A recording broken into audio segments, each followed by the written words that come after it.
আওয়ামী লীগ ফিরবে কখনো হাম হয়ে, কখনো সুশীল লীগ হয়ে, কখনো টকশো যোদ্ধা হিসেবে, কখনো ইউটিউবার হিসেবে। আওয়ামী লীগের নালি 20-50 নেতাকর্মী হাসিনার সাথে পালাই গেছে, দুবাইতে গিয়ে রিসোর্টে বসে চা কফি খায়, মদ খায়, শাইম ওসমানের সাথে আনন্দ ভর্তি করে, আর ওখানে যখন কিনামকে মারে এলাকায় এগুলো মাইর খাওয়ার জন্য কিছুই করে না। বলেন হ্যাঁ, তাহলে দায় নিল কেন? দায় মুক্তি আইনে নিজেদের দায় মুক্তি ঘটালো কেন? মুক্তিযুদ্ধের সময় দায় মুক্তি করা হয়েছিল। আরে বাপ রে, ये तो धोती खोल रहा है।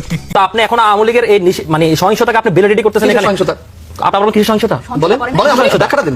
মানে জুলাই 36 দিন এগুলো ফাও ছিল না, মোটেই ফাঁকা ছিল। এগুলো স্ক্রিপ্ট ছিল, সিনেমা ছিল। কারা ঘটিয়েছে? এই কারা ঘটিয়েছে? বারবার পলালেন কেন? দিল্লিতে পলালেন কেন? আওয়ামী লীগ পলালো কেন?